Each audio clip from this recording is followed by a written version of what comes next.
The Clash of Wills P exchange has just begun, and when I say it out loud, I only really hurt myself whenever I look at it.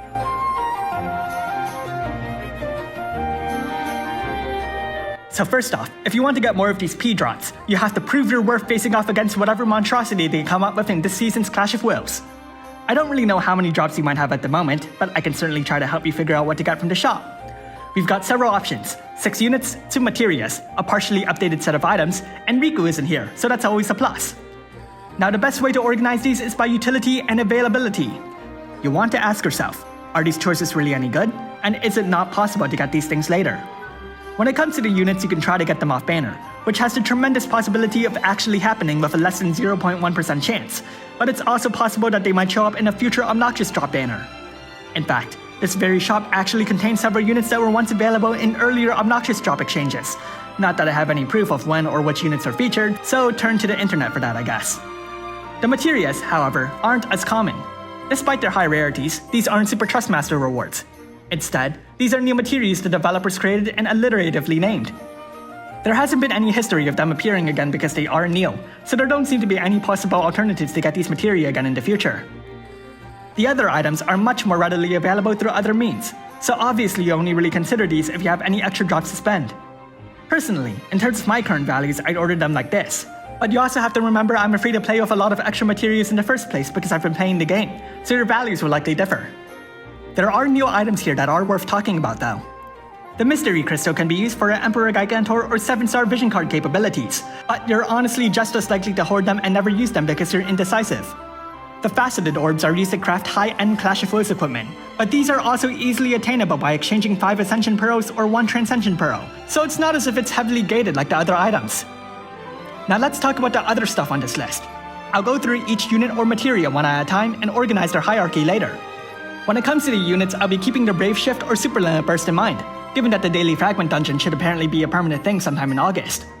Maeve! She's pretty much the perfect tank performance-wise, seamlessly switching between serving as a physical or a magical tank without fear of losing anything important. Nevertheless, there are still units that are better as a pure physical or magical tank, but obviously they can't perform the other role by themselves.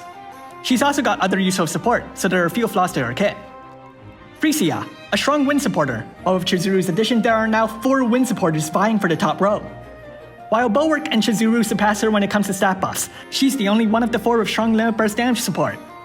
Nevertheless, Bulwark and Chizuru both have a bunch of other tools that make them just as, if not more valuable than Frisia, and even Bartz has his own tools he brings to the table, so overall they're all surprisingly distinct from each other. Nevertheless, while Frisia does have less overall, limit burst damage support is still a potent tool that you won't want to pass up. Zidane, outdated. Lightning, she's free. Lunafreya, also outdated. Ling, the originator of powerful global original support, might have smaller support numbers than more recent candidates, but she still has a plethora of tools that remain valuable today. Her elemental amplification might be relatively small, but she still ultimately provides support for 2 elements, 4 killers, and can serve as a standard breaker and a healer. Overall, her biggest issue is managing everything she can provide, as it's funny that even with a true Brave Shift, you'd still be pressed to juggle everything at once. And that covers the units, so let's move on to the Materias.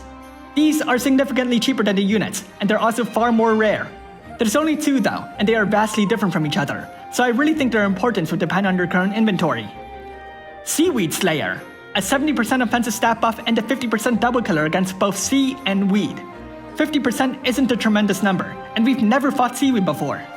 However, aquatics and plants don't sound as outrageous a combination as something like a dragon-insect fusion, but nevertheless it's still only 2 out of 12. However, aquatic and plant killers are relatively rare, though only really because aquatics and plants don't often show up as climatic enemies. Toad Current, a 80% magic stat buff, a small MP regen, and an 80% elemental resistance boost to ice and lightning. 80% is more significant to elemental resistance than 50% is to killers, and the small MP regen is a nice thing that exists. There aren't too many Materias that reach such a high number either, so that's always a bonus. So personally, by my ranking, I'd recommend getting the Materias due to their limited status, but I'm biased because of my own personal inventory. I already have every unit here, and there haven't been any news of updates for them at the moment. Units like Ling or Maeve could benefit from buffs, though they need updates to their active kit as opposed to passive boosts. A similar train of thought goes for Frisia, and while something similar would definitely help the rest, they'd likely just get a damage boost if something like that ever happens. If I were to choose between the units though, I'd likely get Ling. Maeve is a great tank, but Runda is free, and it's entirely possible you have a strong magic tank.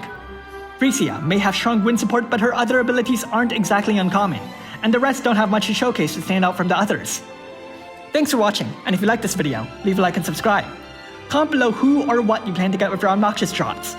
At this video's release, we've only been through one Clash of Wills event, so there's still a lot more opportunities to get more drops in the future.